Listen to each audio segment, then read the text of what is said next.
주교님을 향해 큰 박수로 환영하시겠습니다.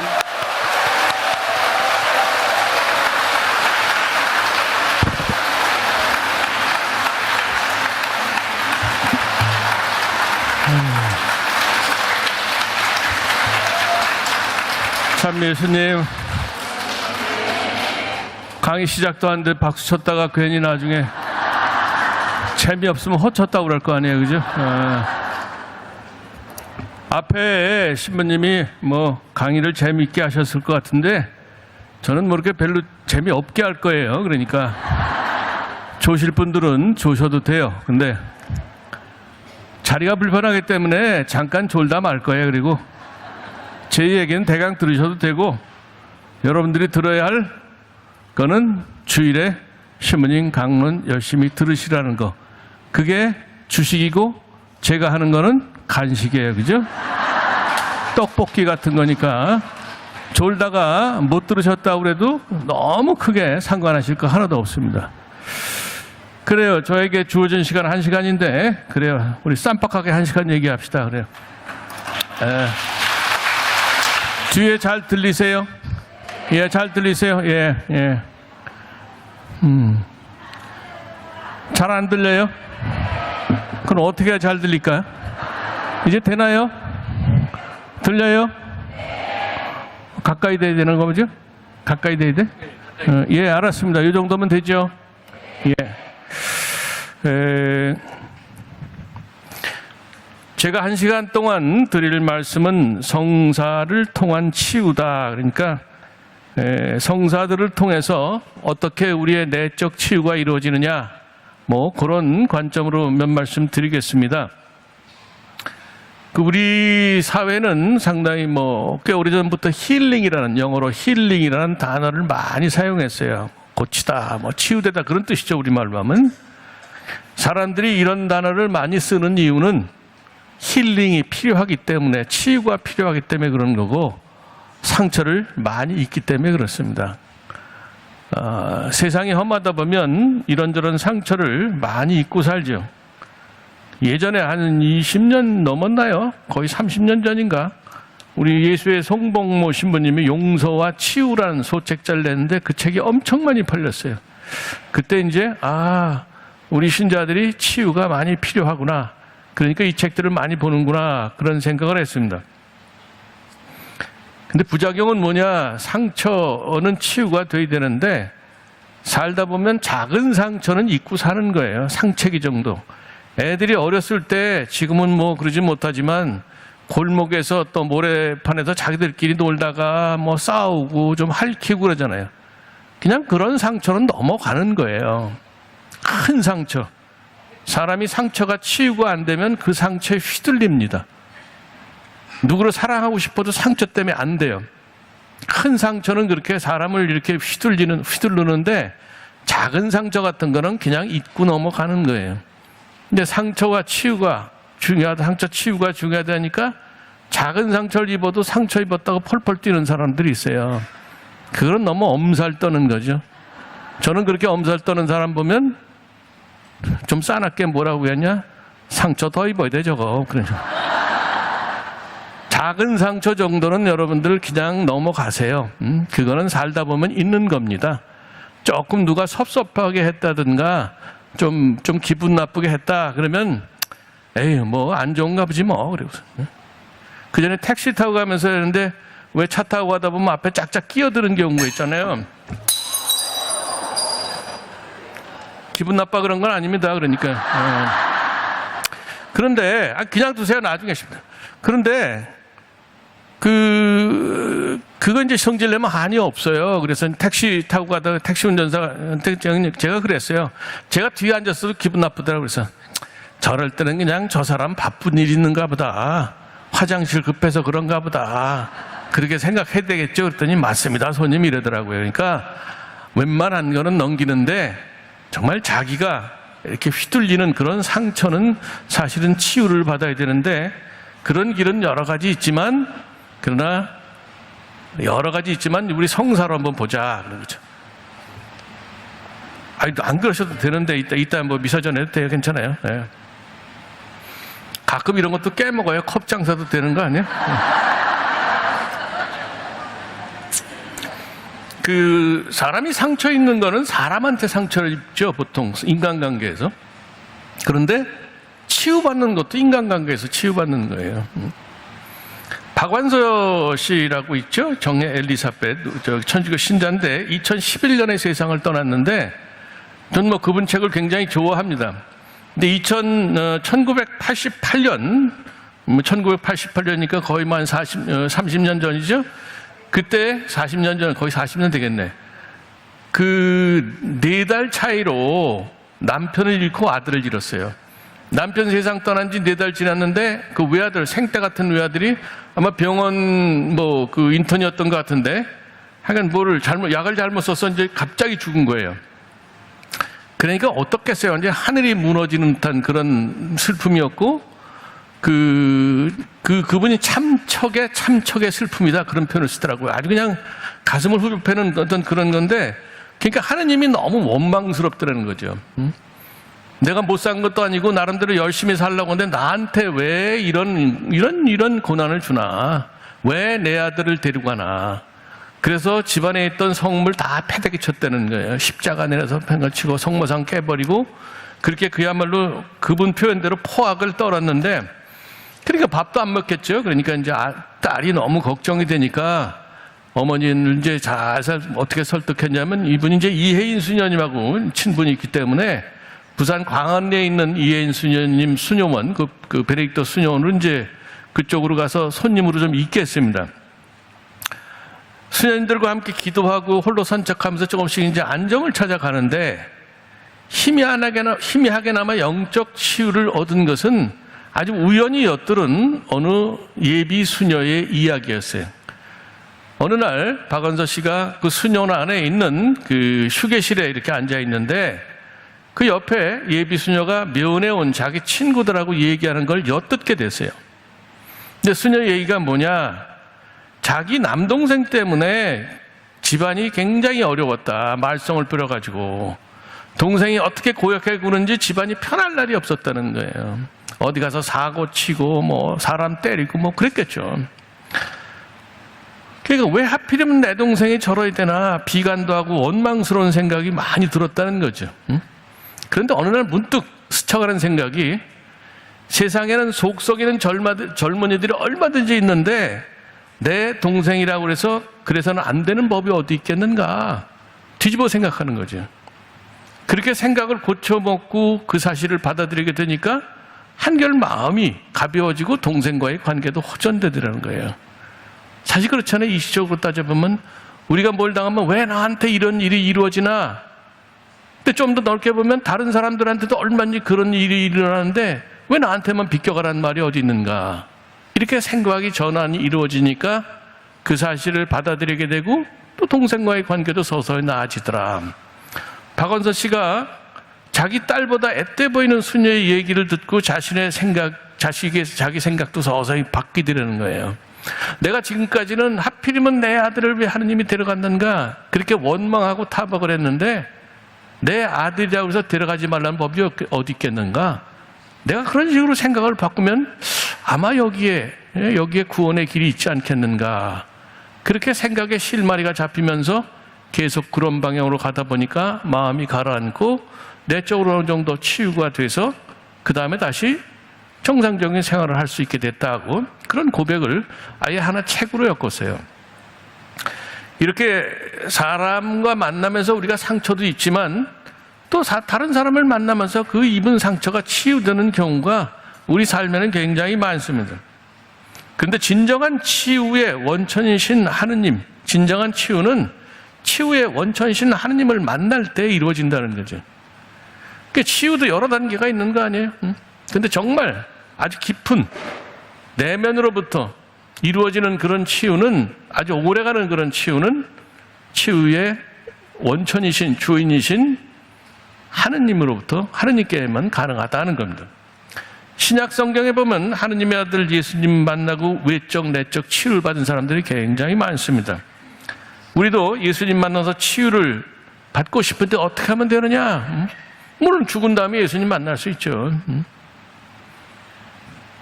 얼마 전에 원주교구에서 그 최양업 신부님 기적 심사가 통과돼서 이제 10억을 앞두고 있는데, 그러면 보통 이제 그분의 영정을 초상화를 만드는 거예요. 이렇게 막 그리는데, 그 무덤을 이제 그 베론에 그분 무덤이 있죠. 묘가 있는데 몇 년 전에 이제 그 무덤을 다 파서 그 이제 유해가 있죠.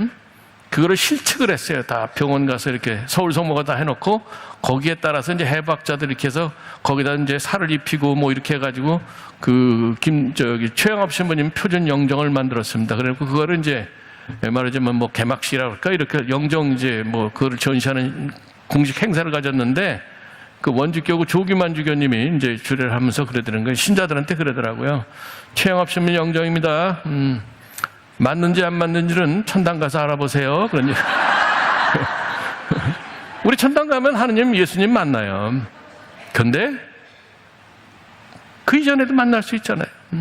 예수님 뭐라고 하셨어요? 승천하시면서 이번 주에 주님 승천 대축일인데 내가 언제나 세상 끝날까지 너희와 함께 있겠다, 그 말씀하셨어요.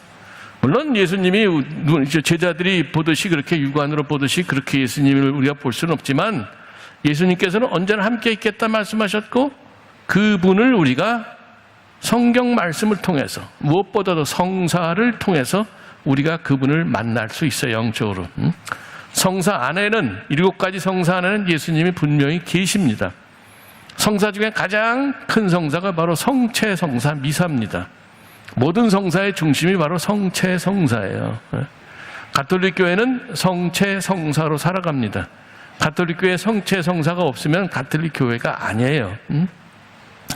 그러면 여러 가지 7가지 성사가 있는데 그거 다 말씀드릴 수는 있고, 시간 되는 대로 제가 몇 가지 성사 예를 들면서 성사를 통해 어떻게 주님을 만나면서 내적 치유가 이루어질 수 있느냐, 그거를 말씀드리도록 하겠습니다.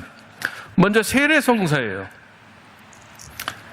예수님은 요르단강에서 요한에게 세례를 받고 물에서 나오시는데 곧바로 하늘이 갈라지면서 성령이 비둘기처럼 예수님께 내려오셨다 그랬어요. 그래서 하늘에서 무슨 소리가 들으냐? 너는 내가 사랑한 아들 내 마음에 드는 아들이다, 이런 말씀이 들려오는데, 예수님이 하느님의 아들이시라는 것을 공적으로 선포가 된 거죠. 우리가 세례성사를 받게 되면 성부, 성자, 성령의 이름으로 세례성사를 받게 되는데, 하느님의 아들이신 성자와 우리가 하나가 된다는 거예요. 그러면 뭐냐? 예수님처럼 하느님을 아빠, 아버지로 부를 수 있고, 예수님이 하느님의 아들이시기 때문에 그분처럼, 그분과 하나가 된다면 우리 역시 하느님의 아들, 딸이 된다는 겁니다. 하느님의 아들, 딸이 된다는 것은 하느님 품 안에서 그분의 극진한 사랑을 받는다는 것을 뜻하는 거죠. 여러분 다 아시는 내용이에요. 좋은 부모는 자기 자녀를 끔찍이 사랑하잖아요. 하느님은 좋은 부모 이상으로 정말 좋은 분, 정말 100% 선한 분이에요. 그분의 아들, 딸이 됐으면 그분으로부터 극진한 사랑을 받는다는 건 당연한 거죠. 근데 그 사랑이 어떤 사랑이냐? 인간의 사랑과 닮기도 했지만 인간의 사랑을 초월하는 거죠. 인간의 사랑은 변덕스럽고 조건이 많아요. 제가 부모가 안 돼서 모르는데 10손가락 깨물어 안 아픈 손가락 없듯이 자식 다 사랑한다고 그러지만, 사실은 부모가 자기 속으로는 자식도 가만히 보면 이렇게 사랑하는데도 강도가 좀 다른 것 같더라고요. 몰라요. 뭐 아니라고 하셔도 어쩔 수 없어요. 저는 뭐 그러니까. 아들이 셋인데 제가 3형제 중에 막내 아들이에요. 어머님 뭐 오래전에 돌아가셨지만, 물론 뭐 큰형 작은형 사랑하는 건 아니지만 마음은 신부 아들한테 와 있더라고요, 보니까. 제가 주게되기 꼭 1년 전에 어머니가 돌아가셨는데, 제가 아는 사람들은 그래요. 1년만 더 살아계셨으면 아들이 주게되는 걸 보셨을 텐데, 그래서 저는 속으로는 원치는 않았어요. 우리 엄마 내가 주게된 건 뭐 얼마나 자랑질하며 돌아다닐 건가, 그렇죠? 신부 때도 그랬는데 아이고 됐네 그랬더니,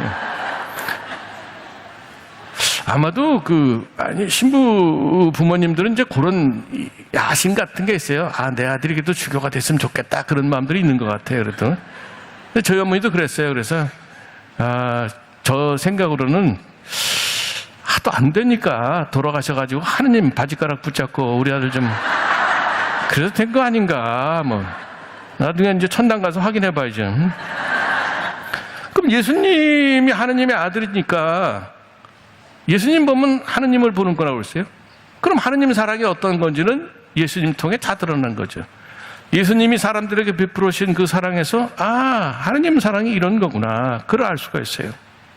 우선 예수님은 그 당시에 인간 대접 못 받는 어린이와 여인들 사랑해 주셨어요. 지금은 뭐 애들이 집안에 어른 중심을 가지만 옛날에는 여인이나 아이들은 반쪽짜리 사람을 취급했어요.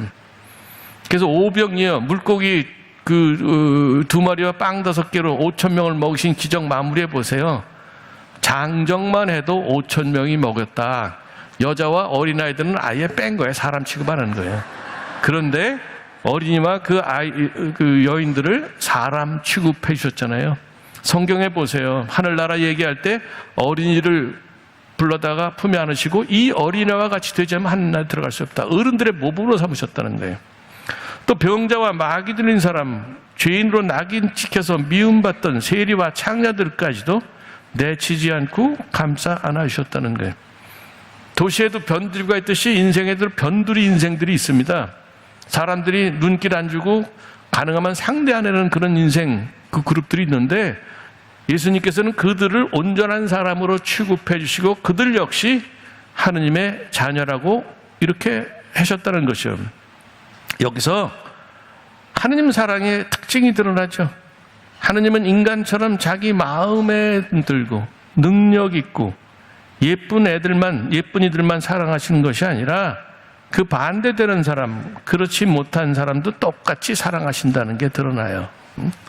이거 굉장히 중요한 건데 이거 마음속에 우리가 품고 살면 굉장히 많은 위로를 얻을 수가 있어요. 우리가 정말 하느님 마음에 드느냐, 사람들 마음에 드느냐, 우리가 그렇게 능력이 있다가도 없어질 수 있는 거고, 젊었을 때는 다 이쁘고 싱싱하지만 나이 들면 다 형편없어지잖아요. 저도 20대 때는 괜찮았어요. 머리카락도 좀 있었고, 20대 때 어디 가서 사진 찍은 거 보면 뭐 애들이 뭐 탤런트 누구 닮았다 그러는데 나이 들면 다 말짱할 거예요, 다. 근데 요즘 사회는 어때요? 젊고 이쁜 사람, 뭐 건강한 사람, 능력 있는 사람, 돈 많은 사람은 사람 취급해지 그 다음에 사람들은 완전히 제껴놓는다는 거예요. 그런데 예수님께서는 그들마저도 그런 사람들을 똑같이 사람 취급해 주셨다는 거죠. 훌륭한 부모가 공부 잘하고 성공하는 자식만이 아니라 그렇지 못한 자식도 아끼듯이 하느님은 그렇게 우리를 아껴주신다는 거죠. 어떤 어머니가 자식들에 대한 사랑을 이렇게 표현했어요. 그 젊은 엄마인데 실제로 있었어요. 한국에서 살다가 애를 셋 낳고 남편이 갑자기 죽었어요. 그러니까 젊어서 간 거죠.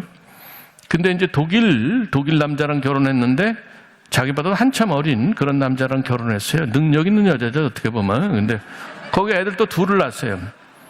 그러니까 아버지 둘에 애 5 키우니까 그 보통 힘든 일이 아니잖아요. 근데 그 육아기를 이제 쓰면서 이런 말을 하더라고요. 공부 못하는 아이는 건강한 마누라도 고맙고, 공부 잘하는 아이는 신통해서 고맙고, 말썽꾸러기 아이는 그 힘찬 고집이 고맙다. 우리는 공부 잘하는 애만 이뻐하는데 이 엄마는 뭐예요? 못하는 애는 건강하기만 해도 좋고 힘이 넘쳐서 여기가 무슨 말썽 부리는 애는 그 힘찬 고집이 참 고맙다. 아마 그 어머니도 이제 그런 애들 보면 속 썩으니까 이런 식으로 자기를 달래서 이런 글을 썼는지 모르지만 하느님은 실제로 우리를 이렇게 대하실 거라는 거죠. 한마디로 하느님은 사람 차별하지 않고 품어주시는 그런 분입니다. 그렇기 때문에 이런 하느님의 이름으로 세례를 받은 사람이라면 자신이 못났다고 자책하거나 낙담에 빠질 필요가 하나도 없다는 거예요. 우리는 자주 다른 사람의 평가에 많이 휘둘리죠. 사실 나에 대한 다른 사람의 평가나 비판은 그렇게 믿을 것이 아니에요. 정확한 것이 아닙니다. 여러분 스스로도 생각해보세요. 누가 뭐라고 할 때 칭찬하고 뭐 욕할 때 칭찬을 욕할 때 오해를 빚는 경우가 많아요. 저도 뭐 이런 자리에 있으니까 어떤 사람들이 와서 칭찬해주고 그러는데 가만히 들어보면 사실과 어긋나는 경우들이 상당히 있더라고요. 서양의 어떤 그 라이너벨 일케가 그랬나? 하여간 뭐 그 소설가 그런 얘기를 했어요. 모든 칭찬은 오해의 집산이다. 모든 칭찬은 오해의 집산이다. 뭐 잘못해가지고 칭찬받는데 거기에 크게 비중들 필요 없잖아요. 신부님들 강론하게 되면 신자들이 뭐 끝나고 나서 신부님 강론 좋았어요. 뭐가 좋았어요? 얘기해 보세요. 얘기하면 엉뚱한 얘기하고 그래요. 그 웃기는 얘기 있잖아요. 어떤 신부님이 강론을 하는데 할머니가 수염난 신부님이 강론을 열심히 했더니 할머니 한 분이 그냥 앞에서 훌쩍훌쩍 울고 야단이 났어요. 그래서 내 강론에 엄청 감동했나 보다. 그래요. 끝나고 나서 이제 흐뭇해가지고 그 할머니 왜 우세요? 신부님 강론에 감동했어요. 이제 그 대답을 그랬는데 할머니 대답이 뭐냐? 아유, 죽은 우리 고양이 생각이 나서.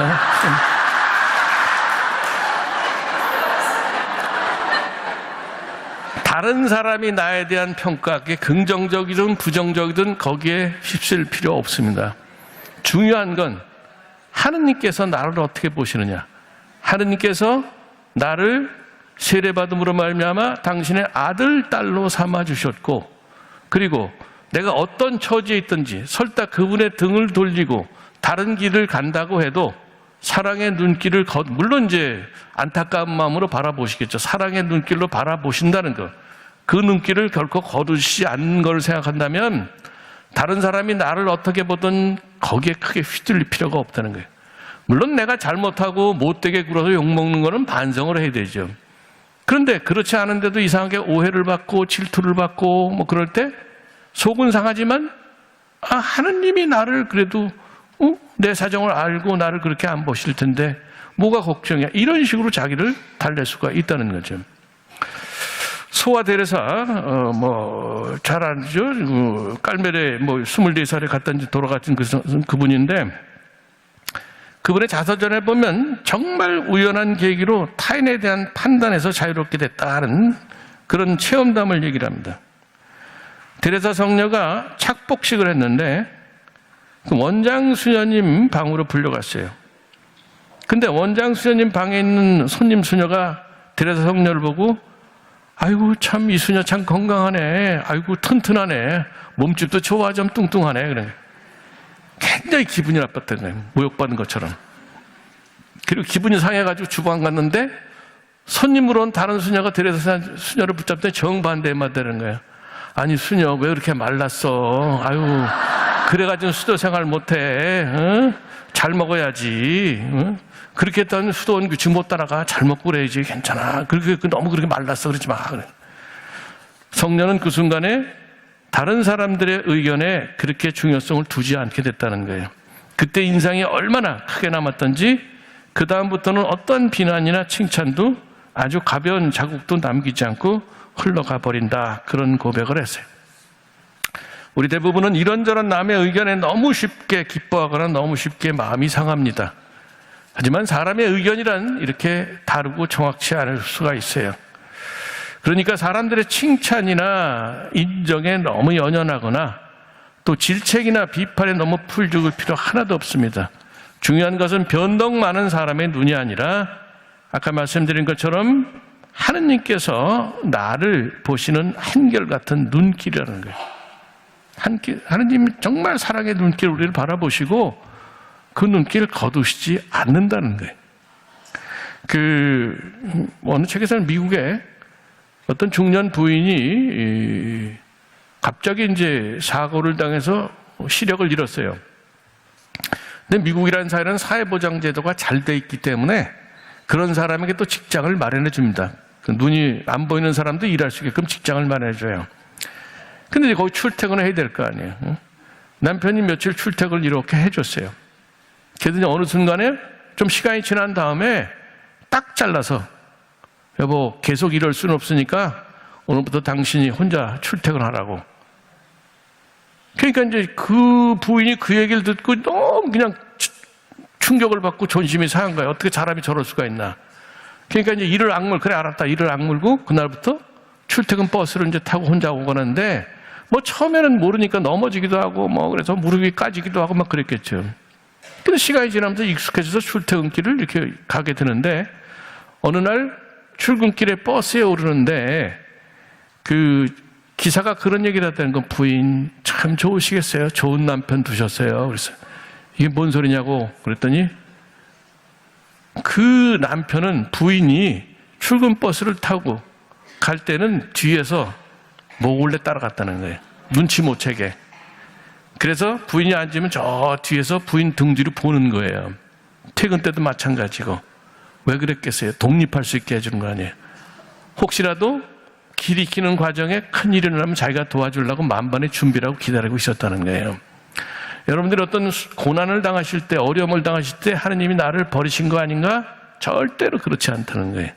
그 남편처럼 우리가 좀 더 굳건하게 설 수 있도록 당신 눈길을, 사랑과 염려의 눈길을 거두시지 않는 분이 바로 하느님이에요. 그러니까 여러분들이 세례를 받아서 하느님의 아들, 딸이 됐다는 것은 굉장히 큰 은총이에요. 그거 마음 깊이 간직하세요. 하느님의 아들, 딸이면 내가 그분의 사랑과 보호를 받고 있다는 거, 그거를 어려울 때마다 항상 기억하시고 그분 사랑의 눈길이 결코 나에게서 걷어지지 않는다. 다른 사람이 뭐라고 어쩌고 저쩌고 해도, 물론 다른 사람이 칭찬하면 우쭐할 수 있고 다른 사람이 나를 인정하지 않고 오해하게 되면 기분 나쁠 수 있어요. 근데 그건 잠깐이라는 거예요. 그게 아무리 덕이 높은 사람이라고 해도 자기 칭찬해주고 또 자기 욕하고 그러면 기분이 이렇게 안 움직일 수가 없어요. 그런데 거기에 휘둘리지 않는 거죠, 사실은. 그래, 뭐, 저 사람이 나 칭찬하는 거, 잘못하고 칭찬하는 거 많지. 그래. 지금 봐도 그렇잖아. 뭐, 잘못 알고 저거 얘기하네. 그 다음에 뭐, 욕하더라도, 아유, 네가 날 몰라서 그렇지. 뭐, 그래. 너 욕해. 네 마음대로 해. 하느님이 나를 바라보시는데, 똑바로. 이게 중요하고. 그래서 여러분들이 그 하느님의 눈길, 세례성사를 통해서 여러분이 하느님 자녀가 됨으로써 어떻게든 하느님의 눈길 기억하며 사신다면, 인생 살아가는데 이런저런 어려움 쉽게 덜 어렵게 넘으실 수 있고 상처도 많이 치유가 될 수 있다는 거죠. 옛날에 지금은 이제 뭐 배가 이제 무슨 뭐 다 이렇게 기계로 움직이지만 옛날에 그런 것이 없을 때는 그냥 강에서 돛담배 타고 왔다 갔다 했잖아요. 배 밑바닥에는 항상 어느 정도 무게의 짐을 실어도, 그 밑짐이라고 그래요, 밑짐. 왜냐하면 배가 무게중심을 잘 잡을 수 있게끔. 가다가 풍랑을 만나거나 그러면은 흔들리잖아요. 근데 밑짐이 제대로 놓여있으면 딱 무게중심을 잡아서 바로 설 수 있게 된다는 거죠. 사람도 똑같아요. 그 무게중심이 역할을 하는 밑짐이라는 게 사람 마음속에 있어야 되는데 그게 건전한 자존감입니다. 그 자존감이 뭐냐? 자존심하고 달라요. 자존심은 누가 조금만 뭐래도 성질내는 건데 자존감은 내가 이런 장점이 있고 이런 단점이 있어. 근데 그럼에도 불구하고 나는 살만한 가치가 있는 사람이야. 간혹 가다가 내가 잘하는 것도 있지만 못하는 것도 있고 그래도 욕도 먹어. 그래도 나는 사람 가치가 있는, 인간 가치가 있는 사람이야. 이게 자존감이에요. 근데 그 자존감은 어디서 생기느냐? 부모로부터 어렸을 때부터 부모로부터 받을 사랑을 받게 되면 그 자존감이 쉽게 생깁니다. 그러니까 어렸을 때 부모로부터 제대로 사랑 못 받은 사람이 문제를 일으킬 가능성이 많은 게 뭐냐면 그 자존감이 제대로 형성이 안 됐기 때문에 그래요. 할아버지 할머니로부터 그걸 받게 되면 어느 정도 되죠.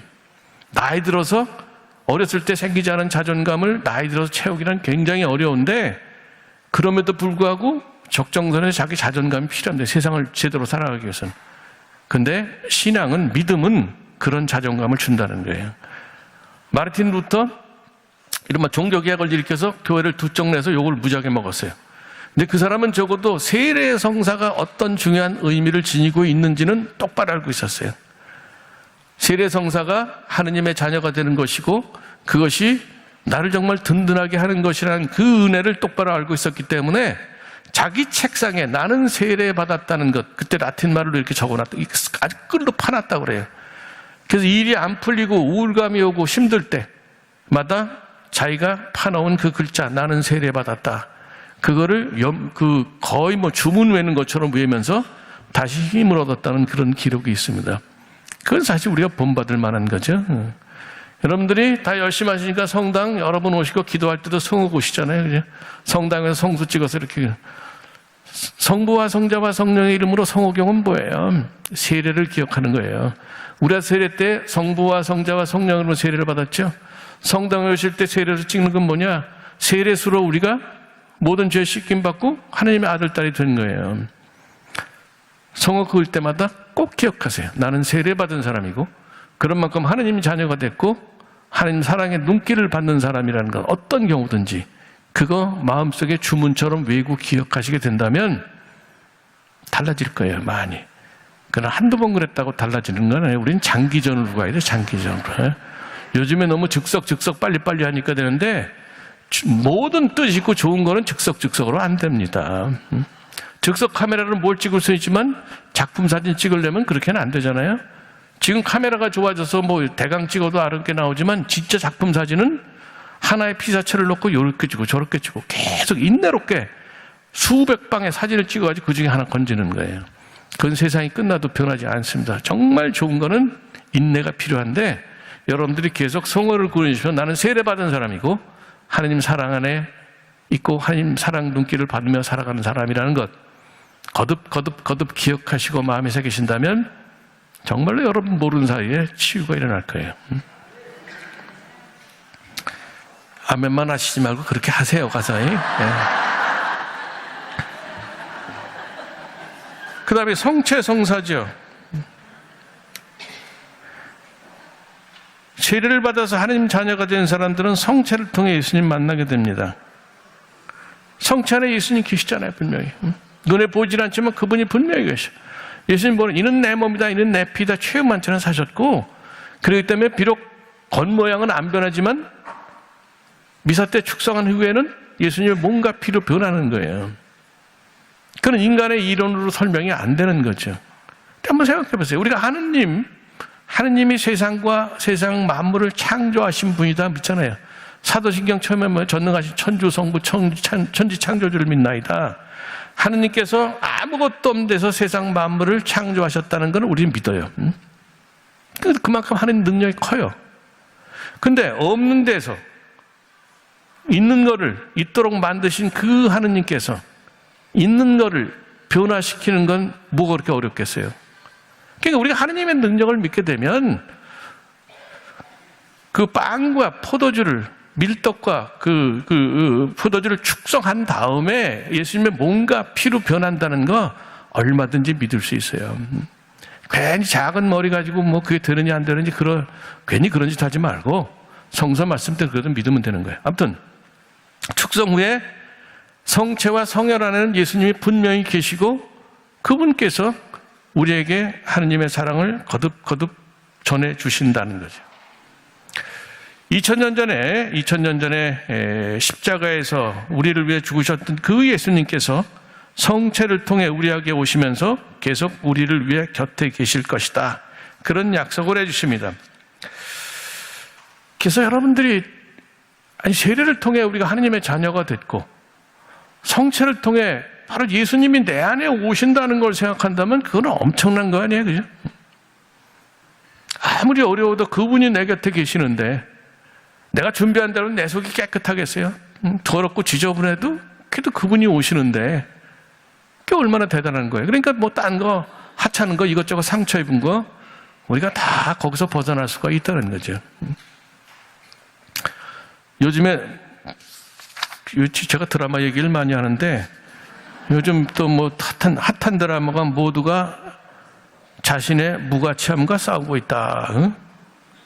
이걸 약다로 해서 모자 무싸라고 그러는 거예요. 하여튼 약자가 하는데 모두가 자신의 무가치함과 싸우고 있다. 근데 저는 그거 아직 안 봤어요. 이렇게 보는데 제목이 마음에 굉장히 들었어요. 모두가 자신의 무가치함과 싸우고 있다. 그거 보시라는 얘기 아니에요. 저는 제목 가지고 얘기하는 거예요.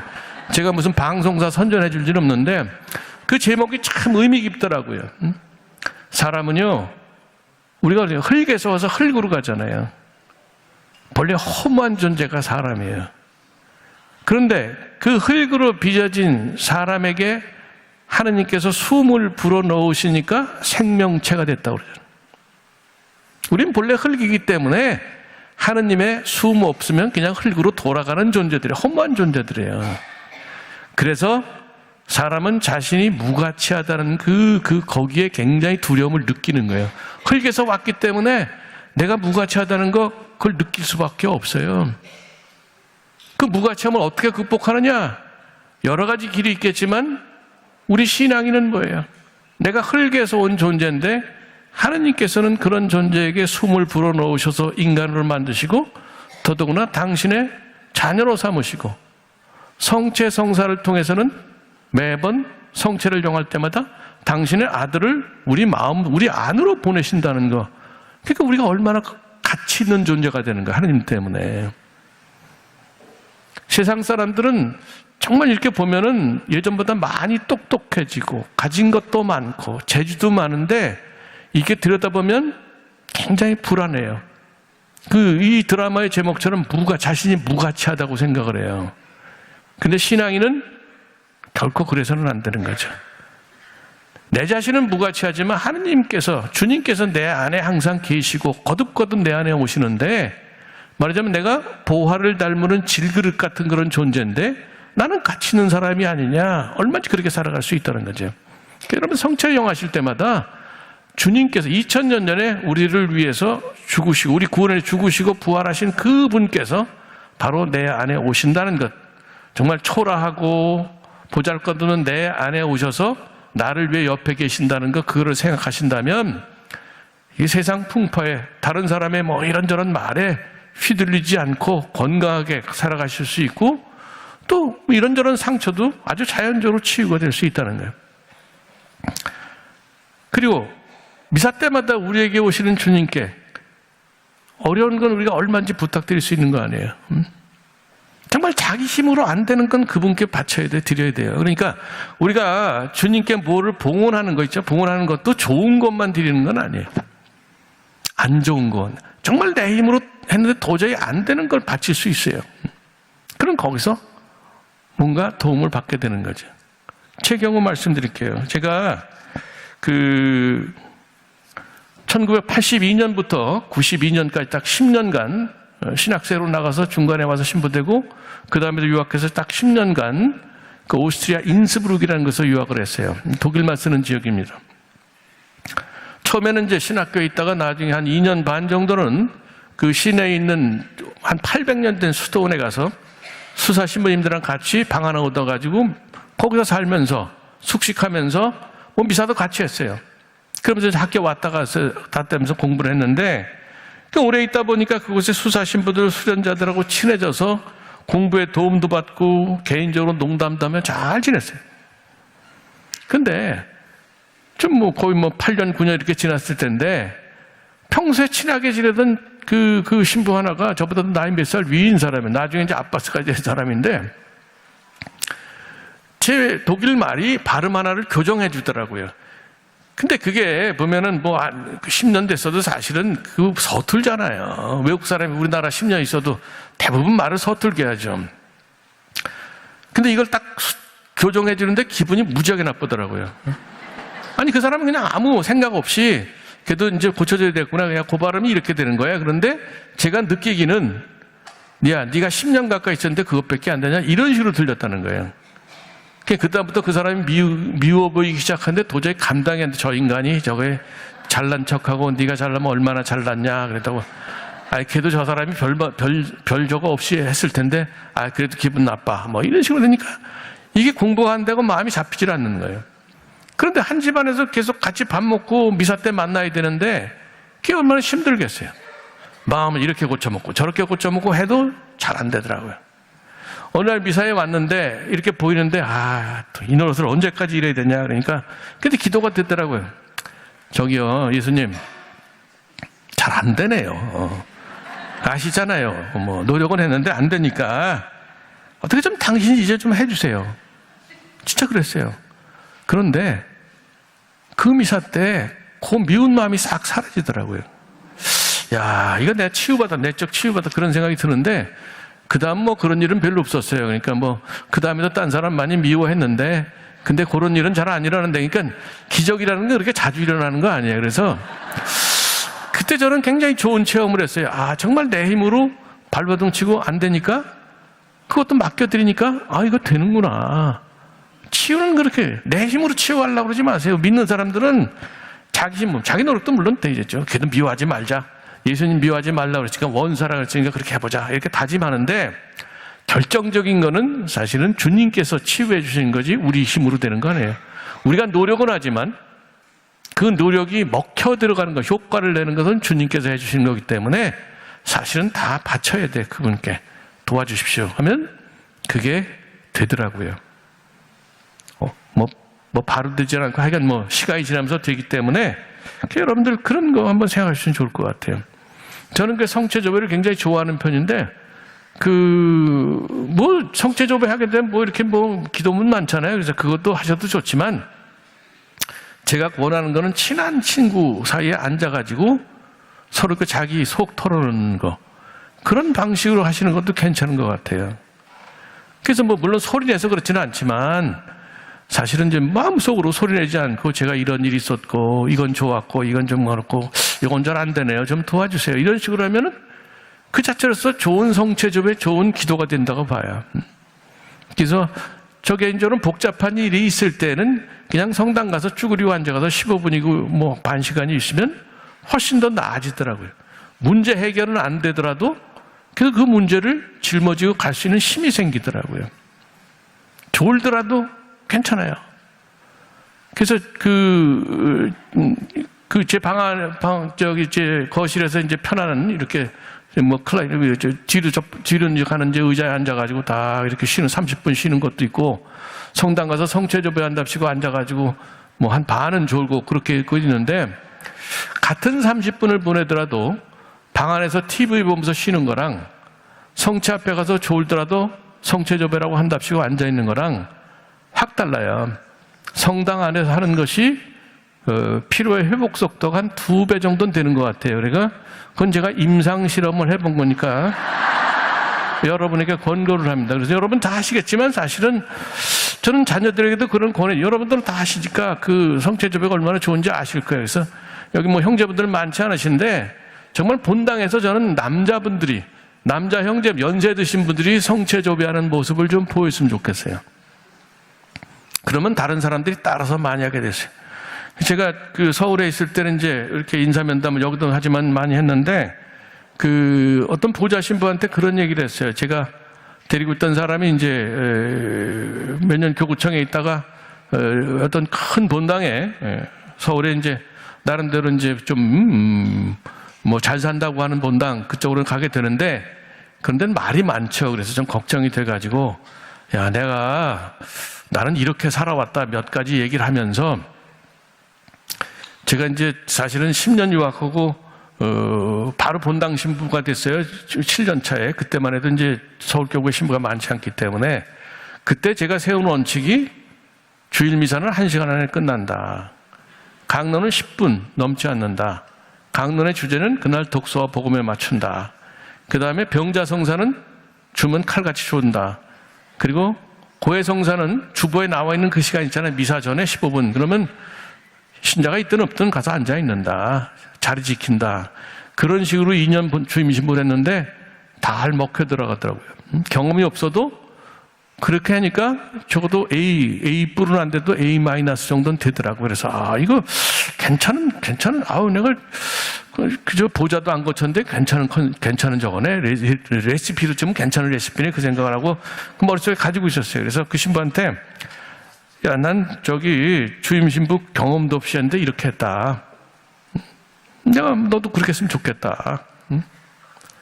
그리고 하나 더 보태면 어차피 신학교에서 이제 프로그램에 30분 성체조배하는 게 있거든요. 우리가 해오지 않았냐.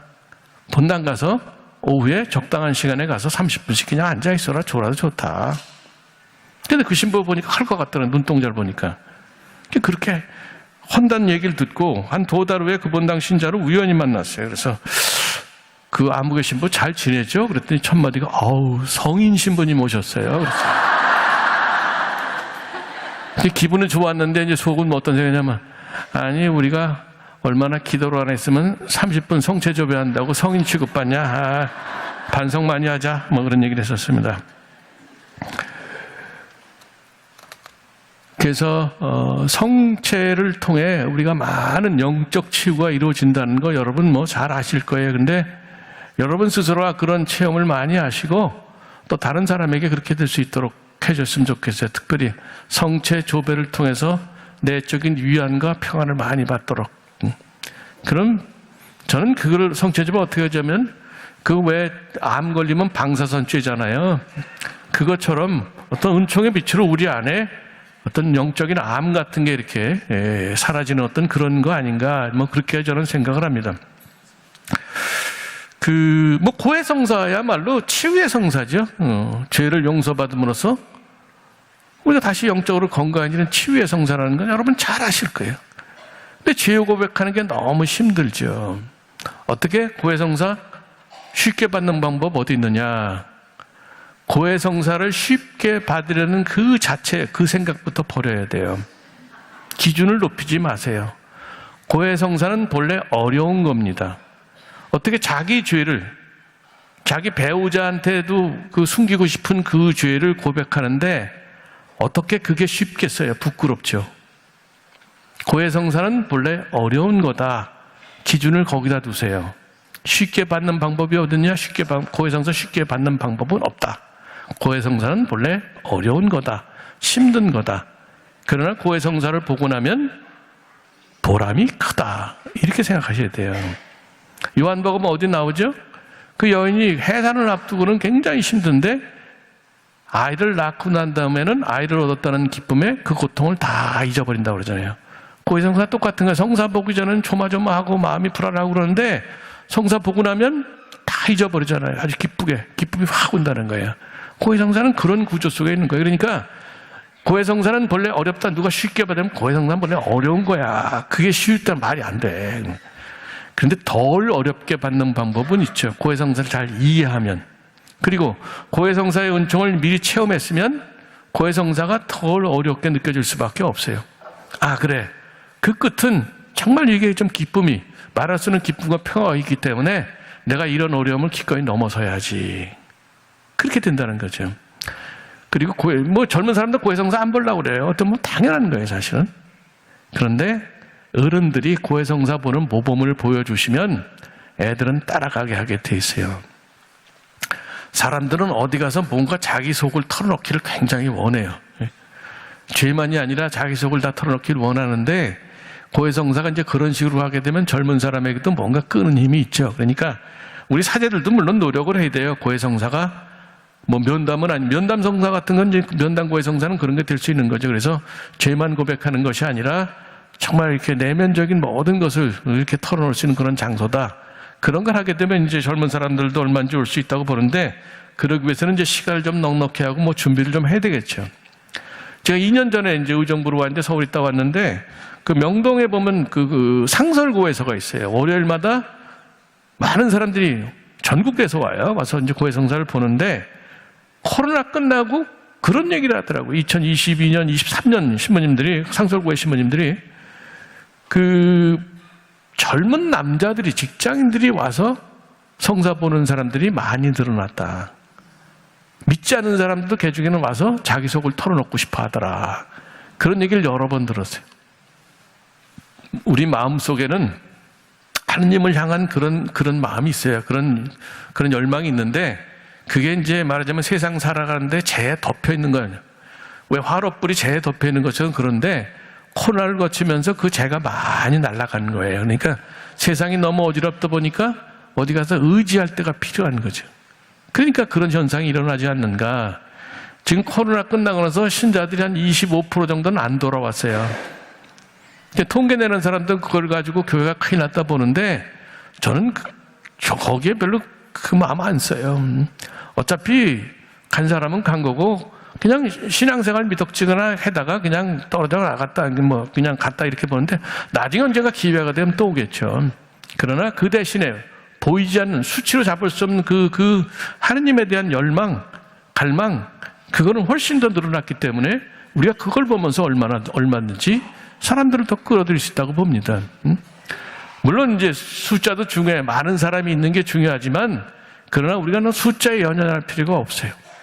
우리가 복음을 선포할 때 사람들이 많이 받아들이면 좋겠지만 비난하고 그리고 실망해서 가는 사람도 있을 수 있는데 거기에 너무 마음 쓰지 말라는 거예요. 요한복음 6장은 예수님이 빵의 기적을 일으키신 다음에 성체성사 얘기하시니까 나중에 사람들이 어때요? 말씀이 너무 어려워서 알아들을 수가 없다. 예수님 제자 중에서도 많은 사람이 돌아갔다고 그랬죠? 예수님 뭐라고 하셔요? 12제자 뭐 너희도 갈 거냐? 그랬더니 베드로 사도가 당신을 두고 저희가 어디로 가겠습니까? 당신이야말로 영원한 생명의 말씀을 주시는 분입니다. 요한복음 6장 68절 고백을 하잖아요. 그거예요. 교회는 진리를 얘기하지만 그 진리를 안 받아들이는 사람 많아요. 근데 그 사람들 떨어져 나오면 그거에 너무 신경 쓸 거 없어요. 예수님도 그랬는데. 사도 바울은 굉장히 열심히 설교하고 다녔죠. 근데 그 설교가 좀 재미는 없었던 것 같아요. 사도행전 20전인가 어디가 왔더니 트로아스인가 거기 가서 하시는데 그 다음날 새벽배를 타고 딴 데로 가야 돼요. 에페소인가 가야 되는데 그 교회 신자들이랑 이제 마지막 회의 되니까 저녁 때 미사를 지내면서 강론을 길게 하셨던 것 같아요. 2층에서 했는데 그 발코니 어떤 청년이 앉아서 듣고 있다가 졸아서 땅에 떨어져 죽었다. 사도 바오로가 미안하니까 살려냈어요. 근데 그런 성서 구조를 보면서 우리가 특별히 사제들이 위로가 되는 거예요. 물론 이제 강론을 열심히 준비하지만 강의를 준비하는 어떤 때는 신자들이 시큰둥하고 또 가는 사람도 있잖아요. 속상하죠. 그럴 때마다 그 유명한 사도 바오로의 말씀을 듣다가 떨어져 죽은 사람도 있는데 뭐 그게 뭔 상관이냐. 위로가 하고죠. 이렇게 성경은 굉장히 위로가 되는 책이에요. 성경도. 그러니까 자주 읽으세요, 여러분들. 근데 고해성사 잘만 고해성사를 보게 되면 거기서 진짜로 영적 치유가, 내적 치유가 이루어지는 경우들이 많습니다. 또 제 얘기를 하게 되면 제가 1982년 대학원 1학년 마치고 인스브룩 갔다가 4년 후에 거기서 부제품 받고 1986년 6월에 이제 들어와서 한 달 있다가 이제 당시 김수환 추경님한테 서품 받고 그 다음에 서양에는 이제 유럽은 그 10월 초가 이제 개학이에요. 9월 말까지 이제 여름방학이 기니까 제 출신 본당에서 있는데 주임도 있고 보좌도 있는데 주임 신부님은 이제 연배가 있으니까 새 신부 왔으니까 저는 좀 놀자 또 그런 거고. 근데 오늘 아침을 이제 같이 먹는데 여름에 이게 문 열어놓고 더우니까 창문 이렇게 현관문 열어놓고 아침 먹고 이제 얘기가 길어져가지고 거의 한 9시 반쯤 됐나 뭐 이렇게 얘기가 길어졌어요. 근데 열어놓은 그 문가로 어떤 그 젊은 여자가 이렇게 쭈삐쭈삐 노는데 성사 좀 볼 수 있어요? 그렇게 오는 거예요. 제가 새 신부를 딱 한눈에 보니까 저 사람은 우리 본당 신자 아니다. 두 번째 사연이 많다. 딱 답이 나오더라고요. 근데 주임 신부님 그건 모르겠어요. 제가 초짜인 저도 아는데 그러더니 저기 손 신부 이제 뭐 새 신부니까 이제 고해성사 많이 줘야 되잖아. 시간도 있고 손 신부가 줘. 그래서 알았어요. 딱 볼 때 저건 내 몫이다 그러고 생각합니다. 그러더라. 보니까 좀 이렇게 면담식으로 하면 어떻겠어요? 그래서 하는다고요. 그때 뭐 면담고에서 이런 거 없을 때니까 이제 어떻게 그 회합실 이제 가서 이제 다른 얘기를 하는데 예상대로 사연이 많았어요. 이렇게 한 2시간 뭐 그런 경우는 오히려 쉬워요. 자기 죄를 확실히 알기 때문에. 그래서 뭐 그 사람에게 도움이 될 만한 성경 그 얘기를 들으면서 바로 예수님이 이렇게 너그럽게 용서해 주시지 않느냐. 지금 이 순간에 예수님께서 다른 게 그렇게 용서해 줄 거다. 그리고 사제경을 줬더니 정말 얼굴이 그 순간에 확 달라지는 거예요. 처음에 올 때는 그냥 축 늘어서 쳐다보지도 못하고 그런 사람이 사제경 주고 났다니까 마치 꽃이 활짝 피어나는 것처럼 밝은 얼굴로 고맙다 하면서 가볍게 나가는 그 모습을 보면서 고해성사의 은총이 이런 거구나.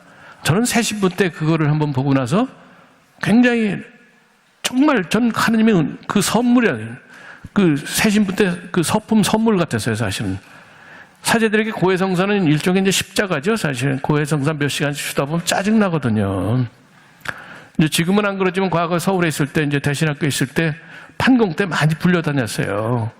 가면은 밥 잘 줘요. 그리고 이제 한 2시간, 몇 시간 부려먹는데 앉아가지고 성사를 주다 보면 처음에 이제 좋은 마음으로 기도도 하고 가는데 중반 전주 가면 차츰 인내가 바닥이 나가지고선 짜증이 나기 시작하는 거예요.